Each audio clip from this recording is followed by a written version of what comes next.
রাসূলের কাছে এক ব্যক্তি গেল, হুজুর আমি আজ কয়দিনের না খাওয়া, আমারে কিছু ভিক্ষা দেন। রাসূলুল্লাহ ভিক্ষা দিছিলেন? তিনি জিজ্ঞেস করলেন তোমার কাছে কি আছে? লোকটি কি বলল? কি বলল? তাহলে আর ওয়াজ করে করবো কি, সবই তো জানো। কম্বল, আচ্ছা কম্বল আসলো, রাসূলুল্লাহ কম্বল বিক্রি করলেন, পয়সা দিয়ে বললেন কুড়াল কিনে আনো। কুড়াল আসলো, অর্ধেক টাকা দিয়ে কুড়াল কিনলেন, অর্ধেক টাকা দিয়ে খাদ্য কিনলেন। আর এবার রাসূলুল্লাহ তার পবিত্র হাত দিয়ে একটা হাতল কুড়ালের মধ্যে লাগাই দিলেন, বললেন যাও বাজারে যাও, জঙ্গলে যাও, কাঠ কাটো, বাজারে বিক্রি করে আর খাও, খবরদার ভিক্ষা করবা না। ওই লোকটি চলে গেল। বেশ কিছু কাল পরে সেই সাহাবী এসে হাজির, আসসালামু আলাইকা ইয়া রাসূলুল্লাহ। হুজুর আমারে চিনছেন? আমি সেই ভিক্ষু যে আসছিলাম খয়রাত চাইছিলাম, আর আপনি কুড়াল দিছিলেন। কুড়াল দিয়া কাঠ কাটা বাজারে বিক্রি করে খাইয়া দাইয়া আমার কাছে এখন যাকাত দেওয়ার মতো অর্থ জমা হয়ে গেছে। এটার নাম ইসলাম। এটার নাম কি? ইসলাম। সুবহানাল্লাহ বলবেন না? প্রত্যেকের কাছে খাবার থাকবে, শুধু ধনীরা খাবে তা না, গরিবদের কাছেও খাবার পৌঁছায় দিতে হবে। এই জন্য যাকাতের টাকা আদায় করার দায়িত্ব হলো সরকারের। আদায় করার দায়িত্ব কার? সরকারের দায়িত্ব। এজন্য ইসলামী সরকার প্রয়োজন। এই যাকাতের টাকা দিয়ে আপনি যদি সিদ্ধান্ত নেন, এগুলো বন্ধ করো, আপনি যদি সিদ্ধান্ত নেন আপনার আত্মীয়দের মধ্যে যারা গরিব তাদেরকে আগে দেবেন, ওয়াতিজাল কুরবা হাক্কাহু, সর্বপ্রথম আল আকরাবু ফাল আকরাব, আপনার নিকটবর্তী আত্মীয়দের আগে দেবেন, তারপরে অন্যদেরকে দেবেন। আর আমরা যাকাত দিতে গিয়ে লিল্লা বোর্ডিং আর এতিমখানা ছাড়া কিছু চোখে দেখি না। সূরা তওবার মধ্যে আল্লাহ তাআলা যাকাতের জন্য 8টা খাত বয়ান করেছেন। কয়টা খাত? 8টি খাত। এই যাকাত আপনি যদি আপনার একটি গরিব যুবক বিএ পাস, ওরে যদি যাকাতের টাকা দিয়ে একটা কম্পিউটার কিনে দেন, ওরে যদি একটা ফটোকপিয়ার মেশিন কিনে দিয়ে আদালতের সামনে বসায় দেন, ও তো 5-7টা ফ্যামিলি মেম্বার খাওয়াইয়া বাঁচাইতে পারবে। পারবে না? পারবে না? একটা বেকার যুবক, অশিক্ষিত, ওরে 2টা হালের বলদ কিনে দেন, চাষ করে পরিবার চালাইতে পারবে। এতিম বাচ্চা, ছোট্ট ছোট্ট বাচ্চা এতিম, খাবার নাই, পড়ার নাই, পয়সা নাই, কড়ি নাই, পেটের জ্বালায় আজ সে চুরি করবে, পকেট মারবে, কালকে তাল চোর, বেল চোর, কচু চোর, এরপরে পকেট মার, তারপরে মানুষ খুন। কিন্তু আপনি যদি যাকাতের টাকা দিয়া ওরে একটা পানের বাক্স কিনে দেন, ওরে একটা বুট পালিশের বাক্স কিনে দেন, রেল লাইনের কাছে গিয়ে বসবে, চীনাবাদামের যদি একটা মূলধন দিয়ে দেন, কয় টাকা লাগে চীনাবাদাম বেচতে? এর একটা মূলধন 200 টাকা, 500 টাকা, একটা জুড়ি কিনে দিলেন, তাহলে তো পরিবার বাঁচাইতে পারবে। পারবে না? পারবে না? একটা বিধবা মেয়ে লোক বিধবা হয়ে গেছে, পেটের জ্বালায় এক পর্যায়ে তার দেহ ব্যবসা করতে বাধ্য হবে। ওই বিধবা মেয়ে লোকটিকে একটি সিঙ্গার মেশিন কিনে দেন, 3.5 থেকে 4 হাজার টাকা দাম, বড় জোর একটি মেশিন দিয়ে, এমব্রয়ডারি মেশিন কিনে সে কাপড় চোপড় তৈরি করে নিজের সম্ভ্রম বাঁচাতে পারবে। সুবহানাল্লাহ বলেন। এটার নাম ইসলাম। ওই যে তাজমহল সম্রাট শাহজাহান বানাইছিলেন, তাজমহল 20 বছর সময় লেগেছিল, 22,000 শ্রমিক কাজ করেছিল, 20 কোটি টাকা খরচ হয়েছিল। ওই বাজারে, যেই বাজারে 1 টাকায় 8 মণ চাউল কিনতে পাওয়া যাইত, 1 টাকায় যদি 8 মণ হয়, মণ কত? তাও বুঝুন, 1 টাকায় 8 মণ চাউল। যে গাভী সব থেকে বেশি দুধ দিতে পারে, 3 টাকার বেশি তার দাম ছিল না। সেই বাজারে 20 কোটি টাকা খরচ করা তাজমহল, এটার দাম ইসলামের কাছে কতটুকুন? আল্লাহর কাছে কতটুকুন? পৌষ মাসের শীতের দিনে রাস্তার উপর একটি এতিম বাচ্চা, গায়ে কাপড় নাই, পরনে ছেঁড়া প্যান্ট, বসে বসে ঠুক ঠুক করে কাঁপতেছে।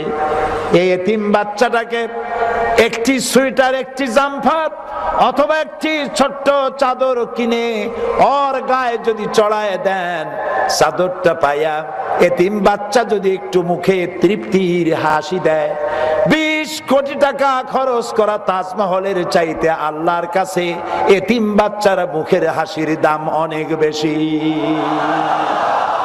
এর নাম ইসলাম।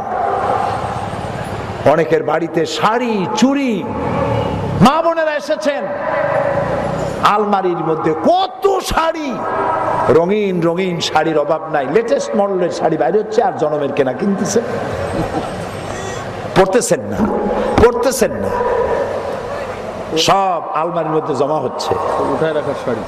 জি, অথচ আপনার এর একটা শাড়ি পাইলে একটা মেয়ের ইজ্জত সম্ভ্রম রক্ষা হয়ে যায়। নিত্য নতুন সোনার মডেল তৈরি হচ্ছে আর অলংকার তৈরি হচ্ছে, সমানে মার্কেট মার্কেট। আর সোনা কিনতেছেন, জমা করতেছেন, 7.5 ভরি পর্যন্ত হলেই যাকাত দিতে হবে বাজার মূল্যে, গোড়া থেকে 7.5 ভরি হইলেই যাকাত দিতে হবে। যত পাবে নিচের থেকে শুরু করে প্রত্যেক বছরের বাজার অনুযায়ী দিতে হবে। সোনা কিনা 100 ভরি, 150 ভরি, 200 ভরি আলমারির মধ্যে জমা আছে, সারা বছরও ব্যবহার করে না। যখন কোনো বিবাহ অনুষ্ঠান হয় সেই দিন সাজিয়া পড়িয়া গেলেন, যে স্বামী বেচারা, গো বেচারা এত পয়সা দিয়ে কিনে দিল, একদিন পড়িয়া সাজিয়া তারও দেখানো হইল না। লাভটা হইল কি? লাভটা হইল কি? আল্লাহ রাব্বুল আলামিন বলেন, আল্লাযীনা ইয়াকনিজুনা আয-যাহাবা ওয়াল ফিদ্দাতা ওয়া লা ইউনফিকুনাহা ফী সাবিলিল্লাহ ফাবাশশিরহুম বিআযাবিন আলীম। যারা নাকি স্বর্ণ রৌপ্য জমা করলো আর এর আল্লাহর রাস্তায় খরচ করলো না, তাদের জন্য আল্লাহর কঠিন পীড়াদায়ক শাস্তির সুসংবাদ দাও। শাস্তির কি সুসংবাদ হয়? কথা বোঝেন না? শাস্তির কি হয়? দুঃসংবাদ। আল্লাহ সুসংবাদ কইলেন কেন? আমি বোঝাবার জন্য বলি, অনেক ছেলে আছে, সন্তান আছে, মা কন্ট্রোল করতে পারেন না, দারুণ দুষ্ট। মা তখন বলে, বেটা শোন, আমার কথা তো শুনলি না, তোর বাবা আসুক, আমি তারে সব শোনাবো। তারপরে এমন পিটি দেবে, মজা টের পাবে। পিটালি কি মজা হয়? মজার কথা বললো কেন? শাস্তির তীব্রতা বোঝাবার জন্য। ফাবাশশিরহুম বিআযাবিন আলীম, শাস্তির তীব্রতা বোঝাবার জন্য আল্লাহ বলছেন শাস্তির সুসংবাদ দাও। কি সেই শাস্তি? ইয়াউমা ইউহমা আলাইহা ফি নারি জাহান্নাম ফাতুকওয়া বিহা জিবাহুহুম ওয়া জুনুবুহুম ওয়া যুহুরুহুম হাদা মা কানাসতুম লিআনফুসিকুম ফাযুকু মা কুনতুম তাকনিজুন।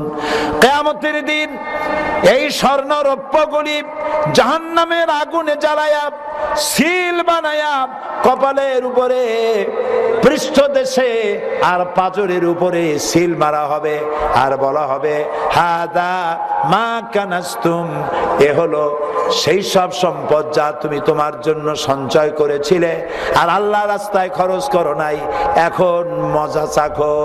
বলেন নাউজুবিল্লাহ। একটু জোরে সরে জিকির করেন সুবহানাল্লাহ, আলহামদুলিল্লাহ। জেনারেটর নাই, দেয় না কেন? এত দেরি হবে কেন? আলহামদুলিল্লাহ বলেন, আলহামদুলিল্লাহ। এ ভাই দাঁড়াইছেন কেন? বসেন, অনেক কথা শুনতে হবে।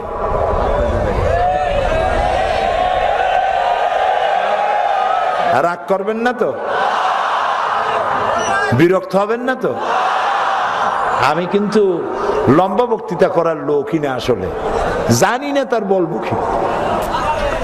বিষয়টা হলো, একজনের অভ্যাস ছিল চোখ বুঝে ওয়াজ করার। তারপরে ওয়াজ যখন শুরু করছিল তখন মাঠ ভরা লোক ছিল। যখন চোখ খুললো দেখে মঞ্চে মাত্র একটা লোক, মাঠে মোটে লোকই নেই। বেচারা হুজুর খুব রাগে গেল, এই এলাকার মানুষ সব মুনাফিক, আমার ওয়াজের মধ্যে ভালাই তুই সব বাড়ি যেয়ে ঘুমাইছে। মিয়া তুমি বড় ইমানদার মানুষ, অন্তত একজন মানুষ তুমি আছো। লোকটি বলল, হুজুর আমি ইমানদার না কি আমি জানি না, তবে আমি হলাম মাইক ম্যান, আপনি মাইক ছাড়েনও না, আমি যাইতেও পারি না। তো আমি এই রকমের ওয়াজ করবো না যাতে শস্য ফুল ফুটবে, আপনারা বিরক্ত হবেন না। আমি সুখ, শান্তি, স্বস্তি, নিরাপত্তা রোড ম্যাপ আপনাদের সামনে পেশ করছি কোরআন থেকে। সুবহানাল্লাহ বলে। আমরা যদি এই যাকাতের ব্যবস্থাটা কোরআন থেকে আল্লাহ তাআলা যেভাবে ব্যবস্থা করেছেন, এই ব্যবস্থাটা যদি করতে পারতাম, তাহলে এই পৃথিবীতে অশান্তি হতো না। ঠিক কিনা? ঠিক কিনা? আমি প্রথমে বলেছিলাম যে দারিদ্র বিমোচনে ইসলামের অবদান। আল্লাহ মানুষের খাবারের ব্যবস্থা করেছেন। প্রথমে বলেন নাই নামাজ পড়ো না, প্রথমে বলেছেন শেখো শেখো, তারপরে বলেছেন নামাজ অনেক পরে আসছে। ইসলামের মতো এত বড় নিয়ামত নাই, একটু সুবহানাল্লাহ কোন। যাকাত এই অর্থ ব্যবস্থা দিয়ে পরিণতি এমন জায়গায় গিয়েছিল যে ওমর ইবনে আব্দুল আজিজ রহমতুল্লাহ আলাইহির জমানায় বাজারে বাজারে ঢোল পিটানো হতো, যাকাত কে নেবে, যাকাত কে নেবে। একটা লোক পাওয়া যায় নাই যে যাকাত আমার দরকার। ইতিহাস লিখছে একজন লোক একটা বস্পটলার মধ্যে কিছু সৎকার টাকা নিয়ে ঘুরতেছে, 3 দিন একটা লোক পায় নাই যার এই সৎকাগুলো দেওয়া যায়। বেচারা মন খারাপ করে মরুদ্যানের মধ্যে বসে আছে। কিছুক্ষণ পরে দেখে আরেকটা লোক আসছে, দাড়িতে ধুলাবালি মাখা, কান্দে একটা বস্তা। কয় যে আলহামদুলিল্লাহ পাইছি। আসসালামু আলাইকুম, আপনারে পাইছি 3 দিন পর। 3টা দিন কষ্ট করছি, একজন খয়রাতি তালাশ করছি, পাই নাই। আপনারে পাইছি, আমার জীবন এই টাকা কয়টা নিয়ে যান। লোকটি বলছে তোমার মাথার স্ক্রু ঠিক আছে না ঢিলা? তুমি কি মনে করছো আমার এই বস্তার মধ্যে দেতরা খাতা, ছেঁড়া খেতা? তোমার পোটলায় যত টাকা, তুমি ঘুরতেছো 3 দিন, আমার বস্তা ভরা তো টাকা, আমি ঘুরতেছি 7 দিন, একটা লোক পাই নাই ভিক্ষা দেওয়ার। এর নাম ইসলাম। সুবহানাল্লাহ বলো। এই ইসলাম যাতে প্রতিষ্ঠিত হতে না পারে, এই কল্যাণ রাষ্ট্র প্রতিষ্ঠা না হতে পারে, সভ্যতার বিকাশ যাতে না হতে পারে, মানবতার কল্যাণ যাতে না হতে পারে, সেজন্য ইসলামের বিরুদ্ধে ষড়যন্ত্র তৈরি হলো। জেএমবি তৈরি হলো, হরকতুল জিহাদ তৈরি হলো, জুমরাতুল মাসাকিন। আজকে আমাদের এমপি সাহেব আমারে নিয়ে গেছিলেন, কোথায় নিয়েছিলেন? আল জামিরা। খুব ভালো জায়গা, সুবহানাল্লাহ। হাজার হাজার মেয়ে লোক, হাজার হাজার পুরুষ দুপুর বেলায় হাজির। তো সেখানে আমি বলেছি আরো নাকি একটা দলের প্রস্তুতি নিচ্ছে। 2-1টা পত্রিকায় দেখা গেল এটার নাম হবে আল জঙ্গিতুল জংলা। কোন জঙ্গল দিয়ে বাইরে হবে আল্লাহ জানে। আচ্ছা, আল্লাহর আইন চালু করবা তো মানুষ মারবা কেন? ওরা মানুষ মারতেছে না? আরে ভাই কতক্ষণ না কেন মানুষ মারতেছে, দাবি কি আল্লাহর আইন চালু করব। এই বসেন, আল্লাহর আইন চালু করার জন্য মানুষ মারবে কেন? রাসূলুল্লাহ কি মানুষ মারছে? জবাব দেন। নবী করিম সাল্লাল্লাহু আলাইহি ওয়াসাল্লামকে আল্লাহ তাআলা বলেছেন, ইন্নামা আনতা মুযাক্কিরুন লাস্তা আলাইহিম বিমুসাইতির। আপনাকে আমি দারোগা বানাই নাই, মানুষ পিটাইয়া হেদায়েত করার কোনো প্রয়োজন নাই। আল্লাহ তাআলা কি সুন্দর করে বুঝাইছেন, খালি যুক্তি দিছে, আমারে মানবা না কেন?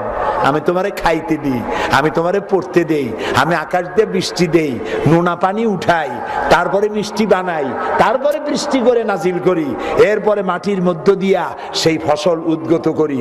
ধান লাগাও একটা, আমি গাছ বানাই, ডাল বানাই 7টা, প্রত্যেক ডালে দেই 100 করে দানা, একটা ধানে দেই 700 ধান। আমার ইবাদত করবা না কেন? ভাত খাবা কি দিয়া? আমি তোমার পানির মধ্যে মাছ তৈরি করেছি, ফসল তৈরি করেছি, শাক দিয়েছি, সবজি দিয়েছি, কি দেই নাই সব দিছি। আর যেই সিজনে যেই ধরনের তরকারিতে তোমার হেলথ ডেভেলপ করবে, রোগ প্রতিষেধক হবে, সেই ধরনের তরকারি সেই সিজনে দিছি। এই ফাল্গুন চৈত্র মাসে পক্স হয় জনমের মতো, সেই জন্য আল্লাহ এই সিজনে দিয়েছেন উস্তা, করলা আর সজিনার ডাঁটা। সজিনার ডাঁটা আছে না? জমের খাওয়া খাবে। কার্তিক অগ্রহায়ণ মাসে হয় কলেরা, আল্লাহ দিচ্ছেন কদু। এখন তো 12 মাস কদু পাওয়া যায়। ডাক্তারেরা বলেছে কদু যতক্ষণ পেটের মধ্যে থাকবে কলেরা, ডায়রিয়ার জার্ম শরীরে প্রবেশ করতে পারবে না। আল্লাহর এমন নিয়ামত কদু খাইয়া আলহামদুলিল্লাহ না কইয়া কয় যে আগা খাইলাম, ডগা খাইলাম, সাদের লাউ বানাইলো বৈরাগী। কি কপাল পোড়া! আল্লাহ খাবারের ব্যবস্থা করেছেন, আল্লাহ তাআলা সব দিয়েছেন, মারামারির ব্যবস্থা করেন নাই। আল্লাহ তাআলা কোরআন শরীফে বলেছেন কারো দেবতাকে গালি দিবা না। শুনতেছেন? মাথায় ঢুকতেছে? কারো দেবতাকে গালি দিবা না, কারো মন্দির ভাঙবা না, কোন মানুষের উপর অত্যাচার করবে না। ওয়ালা তুফসিদু ফিল আরদি বাদা ইসলাহিহা, শান্তি প্রতিষ্ঠার পরে সমাজে বিপর্যয় সৃষ্টি করো না। আল ফিতনাতু আসাদ্দু মিনাল কাতল, বিপর্যয়, সন্ত্রাস সৃষ্টি করা হত্যার চাইতেও অপরাধ, মারাত্মক অপরাধ। রাসূলুল্লাহ বলতেন ইয়াসসিরু ওয়ালা তুআসসিরু, সহজ করো, চরমপন্থা অবলম্বন করো না। সুবহানাল্লাহ বলবেন না? হার্ড লাইনে যাইবা না। রাসূলের কাছে 2টা জিনিস যদি আসতো, 2টা জিনিসের মধ্যে যেটা সহজ তিনি সেটা কবুল করতেন। সুবহানাল্লাহ। কোনো কঠিন নাই, ইসলাম একেবারেই সহজ। দাঁড়িয়ে নামাজ পড়া ফরজ, নামাজ দাঁড়ায় পড়া কি? কোমরে ব্যথা, দরকার নাই দাঁড়িয়ে পড়া, চেয়ারে বসে পড়ুন। আপনি চেয়ারেও বসতে পারেন না, আপনি মাটিতে বসে পড়ুন। তাও পারেন না, আপনি শুয়ে শুয়ে পড়ুন। সুবহানাল্লাহ কবেন না? আপনি গোসল ফরজ হয়ে গেছে, পানি নাই, আপনি তায়াম্মুম করুন। আপনি প্লেনে চলতেছেন, উযু করতে পারছেন না, তায়াম্মুম করে পড়ুন। কিবলা কোন দিক জানেন না, প্লেনে বসা, কিবলা তালাশ করার দরকার নাই। ফাইনামা তুআল্লু ফাসাম্মা ওয়াজহুল্লাহ, এখন তুমি যেদিকে তাকাবা সেদিকেই তোমার আল্লাহ। এর থেকে সহজ আর কি আছে পৃথিবীতে? সুবহানাল্লাহ বলেন না? সুবহানাল্লাহ। ওয়ালা তাসাউ ফিল আরদি মুফসিদিন, আল্লাহ তাআলা বলছেন তোমরা পৃথিবীতে সন্ত্রাসীদের কাতারভুক্ত হয়ো না। ওয়া ইয়াকতুল মুমিনান মুতাআম্মিদান ফাজাযাউহু জাহান্নাম, যদি কেউ মানুষ হত্যা করে, মুমিন হত্যা করে, তার শাস্তি কি? কোথায়? জাহান্নাম। ওই জেএমবি ওরা বানাইলো, কি বানাইলো? সুইসাইড স্কোয়াড বানাইলো। মানুষ হত্যা করো, মানুষ হত্যা করো। কাদেরকে হত্যা করো? দেখেন কোরআনকে কিভাবে বিকৃত করেছে। ওয়ামান লাম ইয়াহকুম বিমা আনজালাল্লাহু ফাউলাইকা হুমুল কাফিরুন, যারা আল্লাহর আইন দিয়ে বিচার ফয়সালা করে না তারা কাফের। কাজী বিচারপতিরা যে বিচার করে আল্লাহর আইন দিয়া করে না বলে তারা কাফের, ওদেরকে মারলেই ভেসে যাবা। অর্ধ শিক্ষিত, অল্প শিক্ষিত যুবকদেরকে মোটিভেটেড করে বোমা হাতে দিয়া নামাই দিল। তারপরে ওরা গিয়া বিচারক মারলো। বরিশালে 2 জন বিচারক মারলো, তাদের একজনকে ধরা হলো, 2 জনকে ধরা হলো। জিজ্ঞেস করা হলো মারলি কেন? আল্লাহর আইন চালু করে না সেই জন্য। তুমি কি চাও? আমি আল্লাহর আইন চাই। তুমি যদি এখন মরো কয় আমি শহীদ হব। আরে বেটা তুই শহীদ হবি কেমনে? তুই তো মানুষ খুন করে আসছে। মানুষ খুন করে জায়গা হবে কোথায়? ও আত্মহত্যা করতে গিয়েছে। আল্লাহ তাআলা বলেছেন ওয়ালা তাকতুলু আনফুসাকুম, আত্মহত্যা করো না। আত্মহত্যা করা কি মহাপাপ, কবিরা গুনাহ। যে ব্যক্তি আত্মহত্যা করবে তাকে গোসল দিতে হবে, কাফন পরাতে হবে মুসলমান হিসেবে, জানাজাও হবে, কিন্তু কোন আলেম জানাজা পড়াবে না। কোন রকম জানাজা জানে এরকম সলিমদ্দি গসিমদ্দিরা 5-6 জন লোক নিয়ে জানাজা পড়ে কবরে ধুয়ে দেবে, কারণ চিরকাল জাহান্নামে থাকতে হবে। আত্মহত্যা করার অধিকার কাউকে দেওয়া হয় নাই। ওরা জিহাদের ঘোষণা করেছে। জিহাদ আর সন্ত্রাস এক জিনিস নয়। মক্কা শরীফে রাসূলুল্লাহ 13 বছর ছিলেন, সাহাবীরা নির্যাতিত হয়েছেন, জিহাদের পারমিশন চেয়েছেন, রাসূলুল্লাহ পারমিশন দেন নাই, আল্লাহ পারমিশন দেন নাই। মদিনায় এসেছেন, তারপরেও নির্যাতিত হচ্ছেন, এরপরে আল্লাহ পারমিশন দিলেন। অতটুকুন পারমিশন দেওয়া গেল, তোমাদেরকে যারা ঘর থেকে বের করে দেবে তোমরা তাদেরকে ঘর থেকে বের করে দাও, তোমাদেরকে যারা হত্যা করবে তাদেরকে হত্যা করো। এটা সরকার করবে। কান খাড়া করে শুনুন, কোন একটি দল, কোন একটি ব্যক্তি জিহাদের ঘোষণা দিতে পারে না। জিহাদের ঘোষণা দিতে পারে একটি বৈধ সরকার। কোন বৈধ সরকার ছাড়া কোন সংগঠন জিহাদের ঘোষণা দিতে পারে না। হারাম, হারাম এবং হারাম। তারা দেশে অশান্তি সৃষ্টি করেছে। আল্লাহ তাআলা বলছেন মান কাতালা নাফসান বিগাইরি নাফসিন আও ফাসাদিন ফিল আরদ ফাকান্নামা কাতালান নাসা জামিআ। আল্লাহ তাআলা বলেন বিচারালয় কর্তৃক মৃত্যুদণ্ড প্রাপ্ত ব্যক্তি ছাড়া কেউ যদি কোন একটি মানুষকে হত্যা করে সেজন্য তামাম পৃথিবীর সব মানুষকে হত্যা করলো। একজন মানুষ হত্যা করার অর্থ হলো পৃথিবীর সব মানুষকে হত্যা করা। একজন মানুষকে বেঁচে থাকার সুযোগ যদি কেউ করে দেয় সেজন্য সারা পৃথিবীর সব মানুষ বাঁচবার সুযোগ করে দিল। সুবহানাল্লাহ বলবেন না? সুতরাং মানুষ হত্যা করা যাবে না কোনো অবস্থাতেই না। চট্টগ্রামে দেখলাম এই জেএমবির লোকেরা মানুষ মারলো, বোমা মারলো, শুনতেছেন? বোমা মারলো। পুলিশ তার গায়ের গোশত পুলিশের গায়ে লাগিয়া, পুলিশের গোশত খন্ড বিখন্ড হয়ে বিল্ডিং এর ছাদে উঠলো, গাছে গিয়া ঝুললো। পুলিশের গোশত টুকরা টুকরা হয়ে পড়ে আছে পুলিশের। ওই পুলিশের পায়ের জুতা, তার ক্যাপ, আর ছিন্ন জামা, আর খণ্ডিত গোশত এক পাশে, আর তার পাশে আর একজন পুলিশ দাঁড়ায় আছে। টিভিতে দেখলাম সেই পুলিশের চোখ দিয়ে দর দর করে পানি পড়তেছে। কি অপরাধ এই পুলিশের? বাংলাদেশের পুলিশ সবচেয়ে কম বেতন পায়, সব থেকে বেশি কষ্ট করে। এই পুলিশের শীত নাই, গ্রীষ্ম নাই, ঈদ নাই, হওয়া নাই, মরা নাই। যে গভর্নমেন্ট আসুক সব থেকে বেশি ডিউটি করতে হয় পুলিশকে। যে পুলিশটা মারা গেল, তার ছোট্ট একটা মেয়ে দৌড়াচ্ছে, আর যারে পাইতেছে তারে জড়ায় ধরে কাঁদতেছে আর বলছে আমার আব্বার অপরাধ কি, কেন বললো আমার আব্বারে? কি জবাব দেবে এই বাচ্চা? শয়তান ধরা পড়লো। যে মারছিল তার দুইটা হাত আর দুইটা পা উড়ে গেছে। হসপিটালে নেওয়া হয়েছে। হসপিটালে নেওয়ার পর পানি চাইলো, তারে পানি দেওয়া হলো। নার্স পানি নিয়ে গিয়েছে। এসব ঘটনা পত্রিকা আসছে, টিভিতে দেখানো হয়েছে। সে বলছে তুমি নার্স, তুমি মুসলমান? বলে হ্যাঁ। তো তুমি বাম হাত দিয়ে পানি দাও কেন? ডান হাত দিয়ে পানি দাও, তোমার বাম হাতের পানি আমি খাবো না, আমি তো শহীদ হব। শয়তান, তুই শহীদ হবি? তুই তো মানুষ খুন করে আসছো।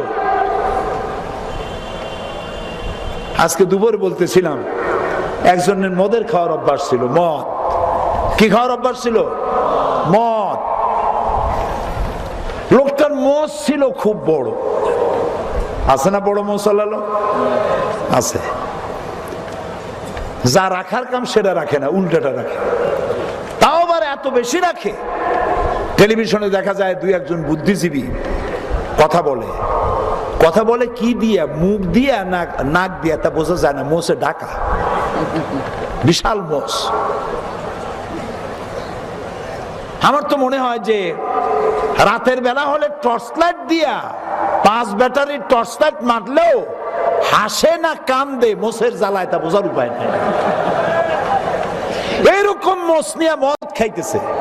মদ খেতে গিয়ে বাম হাতে মদের গ্লাস, ডান হাতে মোষ গুলারে ধরিয়া নাকের উপরে ঠেলে ধরছে, মদ খাইতেছে।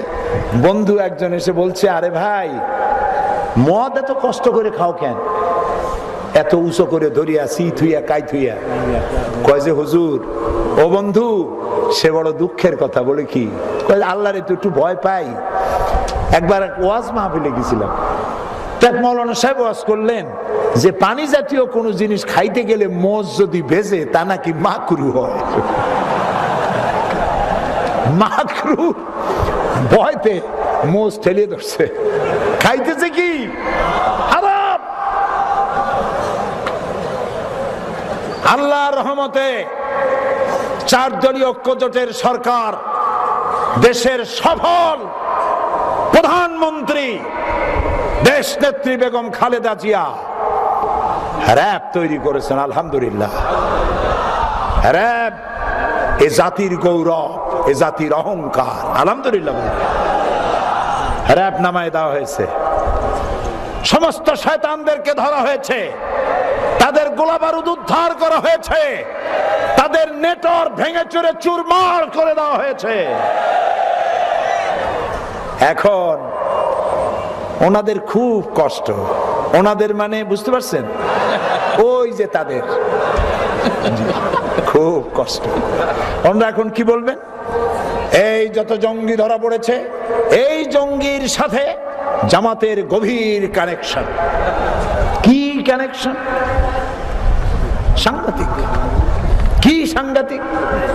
এই যে জঙ্গি, এই জঙ্গির দাদা তার নানার খালাতো ভাইয়ের শ্বশুরের মামুর বিয়াই, সেই একদিন জামাত ইসলামী তৈরি করে মসজিদে 2 রাকাত নফল নামাজ পড়ছিল। গভীর কানেকশন। আবার আব্দুর রহমানের ঘরের মধ্যে পাওয়া গেছে গোলাম আজমের লেখা জীবন্ত নামাজ। কি সাংঘাতিক কথা! আবার পাওয়া গেছে সাইদির ক্যাসেট। আমি বলেছি, আমার ক্যাসেট থাকায় যদি অপরাধ হয়, যদি অপরাধী কেউ হয়, যদি গ্রেফতার করা লাগে, বাংলার 14 কোটি মানুষকে গ্রেফতার করতে হবে। বাংলাদেশের মুসলমান পৃথিবীর যে দেশে আছে সেই দেশে ক্যাসেট আছে। তবে হ্যাঁ, আমার অপরাধ হবে যদি আমার কোন ক্যাসেটের বক্তৃতা দিয়ে যদি একথা প্রমাণ করা যায় যে আমি সন্ত্রাসকে উস্কে দিয়েছি, তাহলে আমাকেও গ্রেফতার করো। এ কাম আমরা করি না। আমরা গোপন আন্দোলন কেন করব? জামাত ইসলামের দুঃখটা কি গোপন আন্দোলন করা? গোপন আন্দোলন তো ওরাই করবে যার কোনো পায়ের নিচে জমিন নাই, দল নাই, লোক নাই, নেতা নাই। ওদের দরকার। আমার দরকার আছে?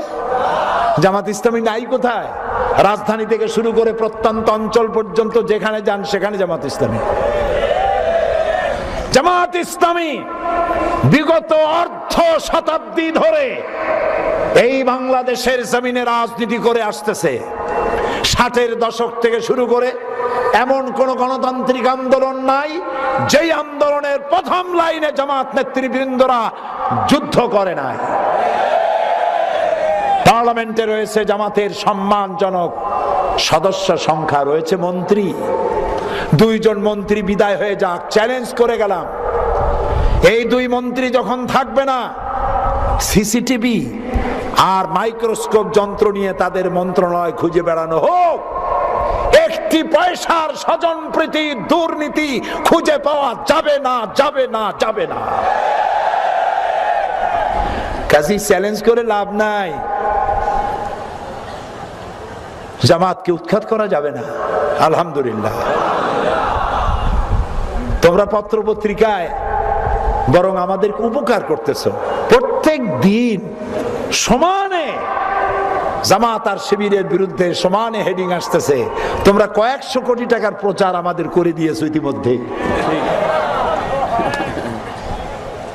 আল্লামা ইকবাল বলেছেন, গাছের ঝরা পাতা মাটিতে পড়েছে, এই ঝরা পাতাগুলো দেখে আল্লামা ইকবাল বলছেন, ঝরা পাতা, ঝড় থেকে ভয় পেও না, এ ঝড় এসেছে তোমাকে মাটি থেকে উপরে উঠাবার জন্য। সুতরাং যে ঝড় ইসলামের বিরুদ্ধে এসেছে, এই ঝড় এসেছে এই জন্য বাংলাদেশের এমন কোন ঘর থাকবে না যেখানে জামাত ইসলামী পৌঁছাবে না। শান্তির জন্য কল্যাণের বার্তা নিয়ে সারা বাংলাদেশে সর্বত্র ইসলামের দাওয়াত পৌঁছে যাবে গণতান্ত্রিক পদ্ধতিতে। শুনিয়ে যাই, কোরআন সামনে নিয়ে আপনাদেরকে, এই গণতান্ত্রিক পদ্ধতি মধ্য দিয়ে কোরআনের আইন বাংলাদেশে প্রতিষ্ঠা করার জন্য যদি 100 বছর জামাত ইসলামীকে অপেক্ষা করতে হয়, জামাত ইসলামী 100 বছর অপেক্ষা করবে, তবুও সন্ত্রাস এবং চরম পন্থা অবলম্বন করবে না, করবে না, করবে না। আমাদের অসংখ্য সাহিত্য ভান্ডার আছে, বললে হবে না জামাত ইসলামী কোন ইসলামী দল নয়। যিনি বলেন তিনিও কিয়ামতে উঠবেন, আমরা উঠব। আমি 50 বছর কোরআনে কারীমের খেদমত করি, আর 1973 সনে জামাতের রুকন হয়েছি। জামাত যদি সাহাবীদের বিরুদ্ধে হবে, জামাত যদি রসুলের বিরুদ্ধে হবে, আমার 50 বছরের একটা ওয়াজের মধ্যে সাহাবী আর রসুলের বিরুদ্ধে কোনো কথা থাকা স্বাভাবিক ছিল না? আছে কোথাও? আমার পা থেকে শুরু করে মাথা পর্যন্ত সুন্নতের কোনো অভাব আছে? সরসিনা মাদ্রাসায় পড়েছি, খুলনায়ও পড়েছি। ওই যে জামা কাপড় পাইছি বহুরূপী কোনোদিন হই নাই, যেরকম দাড়ি ওই রকমই আছে। আপনারাই তো দেখতেছেন, উল্টো পাল্টা দেখছেন, উল্টো পাল্টা দেখছেন। কয় আমাদের আকীদা খারাপ। কি খারাপ হয়েছে আকীদা? আমার কোন নেতা আকীদা খারাপের কথা বলেছে? আমার নিজামী সাহেব, মুজাহিদ সাহেব, আমার এমপিরা, আমার নেতৃবৃন্দ, আমার গোলাম আজম সাহেব কে বলেছেন সাহাবীদের বিরুদ্ধে? জানতে চাই, কে বলেছেন নবীর বিরুদ্ধে?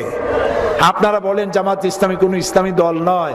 আল্লাহকে ভয় করুন, কিয়ামতে আসামি হতে হবে, আসামি হতে হবে, আসামি হতে হবে ইনশাআল্লাহ। আপনি যে কথা বলেন, আজ আমি নাম নেব না, আমি নাম নেব না, আপনি যে কথা বলেন সেই আপনি কথা বলেন দিলীপ বড়ুয়ার ভাষায়, আপনি হুজুর, আপনি কথা বলেন রাশেদ খান মেননের ভাষায়, আপনি কথা বলেন সাইফুদ্দিন মানিকের ভাষায়, আপনি কথা বলেন শেখ হাসিনার ভাষায়। তাই জাতি মনে করে হয় আপনি ভারতের দালাল, আর না হয় আওয়ামী লীগের বেটি। আপনি কিচ্ছু করতে পারবেন না।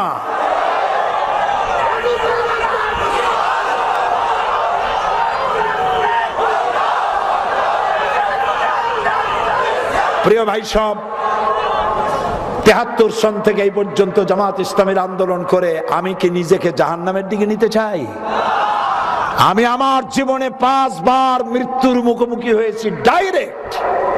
এই খুলনা রেলওয়ে মাঠে বক্তৃতা করছিলাম, আমাকে লক্ষ্য করে গুলি করা হয়েছে। পরোয়ার সাহেব উপস্থিত, সাক্ষী এখানে, এই যে সাক্ষী। পাবনা পুষ্পপাড়া আলিয়া মাদ্রাসায় 1973 সনে আমি বক্তৃতা করাকালীন সময় গুলি করা হয়েছে। আমার পাশে মাদ্রাসার প্রধান মুহাদ্দিস শহীদ হয়ে গিয়েছে। 5 বার আমাকে গুলি করা হয়েছে, মৃত্যুর মুখোমুখি হয়েছি। আজকের পত্রিকায়, কালকের পত্রিকায় এসছে, গোয়েন্দা বিভাগের সাথে শেখ রহমান বলেছে সাইদি ছিল আমাদের প্রধান টার্গেট, তাকে হত্যা করতাম যদি সুযোগ পেতাম। জেএমবির বিরুদ্ধে জালাময়ী বক্তৃতা দিয়েছে, আমাদের দারুণ ক্ষতি করেছে।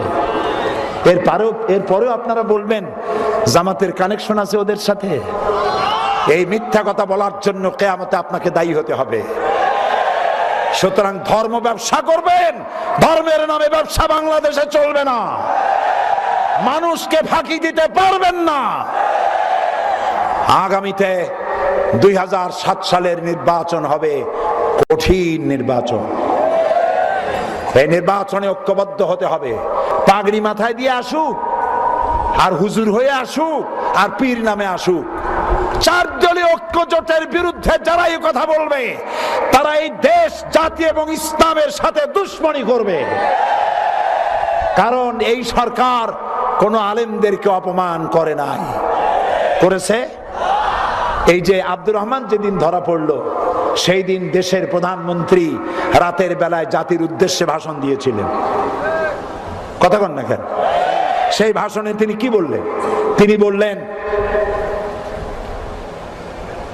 4 দলীয় ঐক্য জোটের শরিক ইসলামী দল এবং শরিক দলের বাইরে বাংলাদেশের সমস্ত মসজিদের ইমাম মসজিদের খুতবার ভিতরে বলেছেন জিহাদ আর সন্ত্রাস এক জিনিস নয়। মসজিদের ইমামেরা, মাদ্রাসার শিক্ষকেরা মিছিল করেছে, মিটিং করেছে, রৌদ্রে পুড়েছে, মানুষকে বুঝাইতে সক্ষম হয়েছে জেএমবি কোনো ইসলাম নয়, ওদের আন্দোলন কোন ইসলামী আন্দোলন নয়, ওদের আল্লাহর আইনের শাসন চাই, এটা কোন আসলে আল্লাহর আইন নয়। আলেমেরা বুঝাতে সক্ষম হয়েছে বলে আমি প্রধানমন্ত্রী, আমি দেশের সমস্ত আলেমদেরকে মোবারকবাদ জানাই, ধন্যবাদ জানাই। দেশের প্রধানমন্ত্রী, আজ আমি এই মাহফিলে SB, IB, DGFI, NSI, army intelligence, গোয়েন্দা বিভাগের মাধ্যমে এই বিশাল জনসমুদ্রের মধ্য দিয়ে আমি, আপনি যেমন আলেমদেরকে সম্মান জানিয়েছেন, আমরাও তাফসীরের মাহফিল থেকে আপনাকে ধন্যবাদ জানাই। ওলামারা এক হয়েছে, মাত্র 2-1 জন। আমার দোকানে খাঁটি ঘি পাওয়া যায়, কোথাও পাওয়া যায় না, খালি মধুদি মধুদি, জামাত ইসলাম জামাত ইসলাম, শিবির শিবির। মরণ যন্ত্রণা উঠছে। কি যন্ত্রণা? মরণ যন্ত্রণা। মুতু বিগাইজিকুম বলেন, মুতু বিগাইজিকুম বলেন, মুতু বিগাইজিকুম। আল্লাহ শিখাইছে কোরআন শরীফে, আল্লাহ বলেছেন। সুতরাং কিচ্ছু করতে পারবে না ইনশাআল্লাহ। এই দেশে আপনারা বলেন এই সরকারের বদনাম করছেন, এই সরকার তো আলেমদেরকে বেইজ্জত করে নাই। কিন্তু ওই যে তারা, কারা? ওই যে তারা 5 বছর ক্ষমতায় ছিল, শাইখুল হাদিসকে দড়ি দিয়ে বাঁধছিল। আহারে, আমার উস্তাদের উস্তাদ শাইখুল হাদিস, শাইখুল হাদিস যারে তারে বলা যায় না, কত বড় আলেম, তার জুতা ধরলেও সব হয়, এরকম মানের আলেম পুলিশ হত্যা করেছে। এই পুলিশ খুনের আসামি বানাইছিল তারা, দড়ি দিয়া বান্ধিয়া বরিশাল নিয়ে গেছিল। ওনার মুখে আমি শুনছি 1 মাস উজু গোসলের পানি দেয় নাই। 26,000 আলেম গ্রেফতার করেছিল বিদায়ের বছর। কয় হাজার? 26,000। কওমি মাদ্রাসাগুলোকে বানানো হয়েছিল বোমা বানাবার কারখানা। লাদেন খুঁজে বেড়াইতো কওমি মাদ্রাসায়। শুধু তাই, নির্বাচনের সময় আপনারা আমাদের বলেন আমরা নাকি ধর্মের নামে রাজনীতি করি। ধর্মের নামে রাজনীতি তো আপনারা করেন। ইলেকশন আসলেই মাথায় পট্টি ওঠে, হজ আর উমরার ঠেলা জাগে। আমরা বুঝি না, আমরা ধর্মের নামে রাজনীতি করি না, আমরা ধর্মীয় রাজনীতি করি। দুটার মধ্যে অনেক পার্থক্য। যেই না নির্বাচন আসে, শাহজালালের দরগায় গিয়ে হাজির, বাবার নামে শুরু করলাম। আচ্ছা যান, কিন্তু আমাদেরকে ধোকা দেন কেন? জনগণকে ধোকা দিলে চলবে না। আমরা ভুলি নাই, মাত্র কয় বছর আগের কথা, নির্বাচনের সময় এই আপনারা টুপি সহ্য করতে পারেন না। এই যে 2 এমপির মাথায় টুপি, আমার মাথায় টুপি, মাদানী সাহেবের মাথায় টুপি, এই টুপি কি জামাতের টুপি, শিবিরের টুপি? কার টুপি চিল্লায় কোন? রাসূলুল্লাহর টুপি। এই রাসূলুল্লাহ টুপিকে আপনারা কুত্তার মাথায় পরিয়েছিলেন।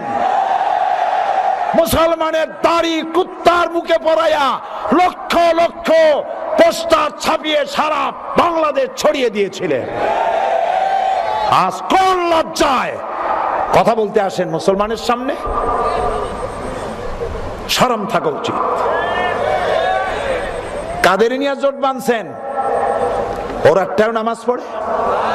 আপনারা 14 দল, আমি বলবো না যে আওয়ামী লীগ নামাজ পড়ে না, আমি বলবো না। আওয়ামী লীগের একটি দল, 14 দলের মধ্যে এক দল তো বড় দল, দেশব্যাপী সংগঠন আছে, সত্যকে অস্বীকার কখনো করব না। তাদের মধ্যে নামাজিও আছে, হজও করে, যাকাতও দেয়, আছে। কিন্তু বাকি সাথী যাদের নিছেন, ওই 13টা সাইনবোর্ড, ওরা কারা? এই 13খানা সাইনবোর্ড, নামাজ নাই, রোজা নাই, আল্লাহ পরকালের চিন্তা নাই। এরা 1000 কোটি টাকার মালিক, বাড়ি গুলশান, বনানিয়ার বাড়ি ধারায়, একটাও নামাজ পড়ে না। ওদের নিয়ে 14 দলীয় জোট বানাইছে তারা, আসলে হয়েছে 14 দলীয় জট, যানজটের মতো জট। সব নাকি নাটক, সন্ত্রাসী ধরে নাটক, আব্দুর রহমানের ধরছে নাটক, বাংলা ভাইকে ধরেছে নাটক, ইন্ট্রোগেশন হচ্ছে নাটক। সব যদি নাটক হয় তাহলে বাংলাদেশ হয়ে যাবে তো নাট্যমঞ্চ। আর বাংলাদেশ যদি নাট্যমঞ্চ হয়, আপনি হবেন তাহলে সেই নাট্যমঞ্চের যারা অভিনয় করে তার মধ্যে ভিলেন হবেন আপনি।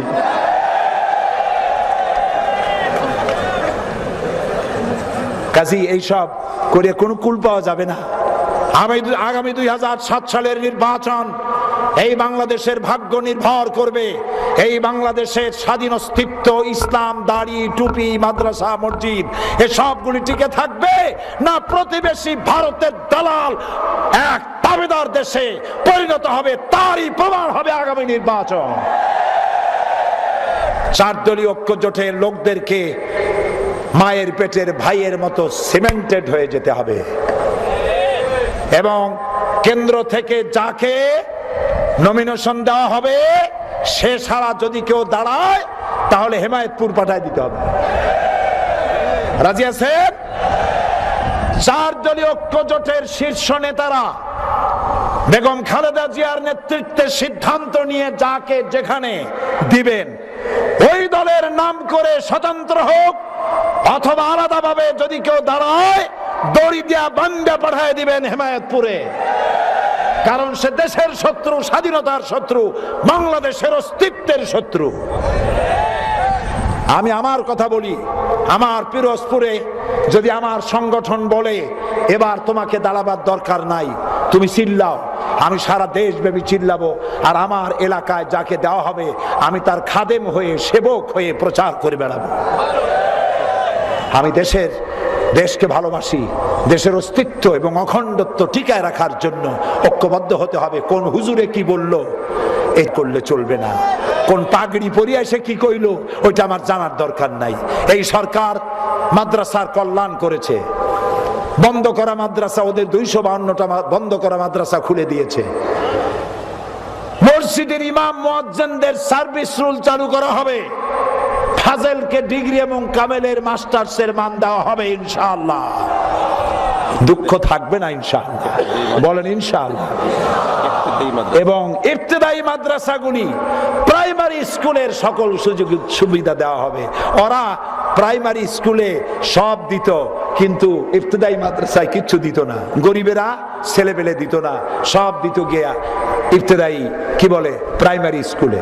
ইবতেদায়ী বন্ধ হলে দাখিল বন্ধ হবে, দাখিল বন্ধ হলে ফাজেল বন্ধ হবে, একটার সাথে আর একটা রিলেটেড। এই জন্য তারা এই বুদ্ধি করেছিল। তারা যাতে মাতাল হলেও তাহলে ঠিক আছে। তারা মানে কারা? ওই যে তারা,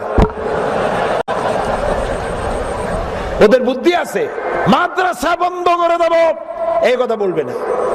একজনে নাকি তার স্বামীরে, এক স্বামী তার বউরে খুব কিলাইতো। একদিন স্বামীর কাছে বউ বিনয়ের সাথে জিজ্ঞেস করলো, ভাই তুমি যে আমারে এত কিলাও, তোমার নিয়তটা কি? দিনী ভাই তো হইতে পারে, তো তুমি যে আমারে এত কিলাও তো তোমার নিয়তটা কি? আমার কি রাখবা না? স্বামী কয় যে কিলের ওজন বুঝে টের পাও না, মাদ্রাসা বন্ধ করে দেবে এই কথা বলবে না। কলে কলে মাদ্রাসা বন্ধ করার ব্যবস্থা হয়েছিল।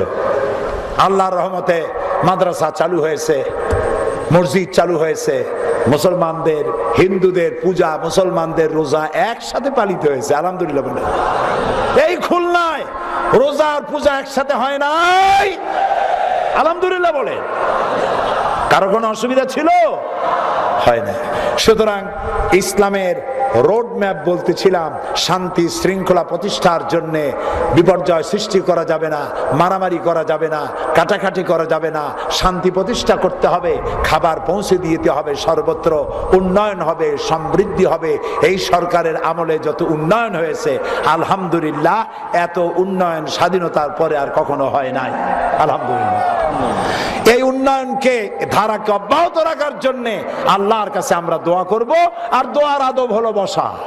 দোয়ার আদব কি? আপনাদের মধ্যে যে যেখানে দাঁড়াইছে তারে হাত ধরিয়া বসায় দেন, বসায় দেন। কারণ কি জানেন? কারণ হলো মুনাজাত হয় কার কাছে?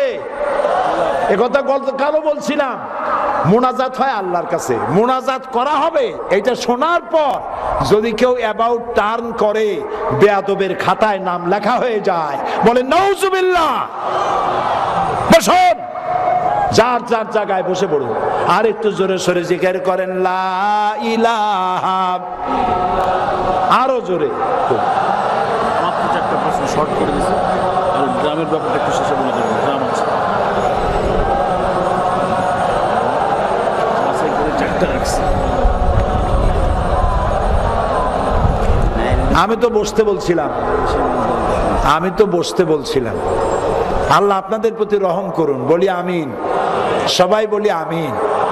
দেশের জন্য দোয়া করার সময় এসেছে, পৃথিবীর জন্য দোয়া করার সময় এসেছে, ছেলেমেয়েরা পরীক্ষা দিচ্ছে তাদের জন্য দোয়ার সময় এসেছে। একটা প্রশ্ন এসছে, আপনার কথায় অনুপ্রাণিত হয়ে একটি পত্রিকা পড়তাম, পত্রিকাটার নাম আমি নিলাম না, আপনি লিখেছেন, আমি নাম নিলাম না। আজকে সর্বশেষ সেই পত্রিকার ভূমিকা জনকণ্ঠকে ছাড়িয়ে গেছে। আপনার সুস্পষ্ট মন্তব্য চাই। আমি পত্রিকাটার নাম নিলাম না। আমি এই পত্রিকাটার পক্ষ অবলম্বন করেছিলাম এমন সময় যখন আওয়ামী লীগ এই পত্রিকার কণ্ঠ চেপে ধরেছিল, যখন ভারত এই পত্রিকাটা কি মৃত্যু কামনা করতেছিল, সমস্ত বামপন্থীরা এই পত্রিকায় আগুন জ্বালিয়ে দিয়েছিল। আমি তখন এই পত্রিকার পক্ষ অবলম্বন করেছিলাম দেশের স্বাধীন অস্তিত্ব, ইসলাম এবং মুসলমানদের স্বার্থে। কিন্তু এখন আমি দেখতে পাচ্ছি এই পত্রিকাটিকে আওয়ামী লীগ সমর্থন করছে, বামপন্থীরা সমর্থন করছে, ভারত সমর্থন করছে। আমার সমর্থনের আর কোনো প্রয়োজন নাই। এই পত্রিকা সম্পর্কে আর কোনো মন্তব্য করতে চাই না। জনকণ্ঠ পড়ে যা পাওয়া যায় তাই যদি ওই পত্রিকায় পাওয়া যায়, তাহলে এটা কেনারই বা দরকার কি, পড়াবির দরকার কি? আমি নামও নিলাম না, কিচ্ছু নিলাম না। যিনিটার জন্মদাতা তিনি আজ বেঁচে নাই, বেঁচে থাকলে তার কাছে হয়তো অভিযোগ করতাম। এখন আমি আল্লাহর কাছে অভিযোগ করে রাখলাম।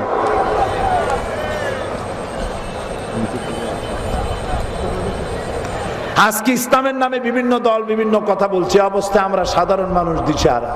এক দল অপর দলের বিরুদ্ধে কথা বলছে, আমরা এখন যাব কই? কোথায় যাবেন টের পান না।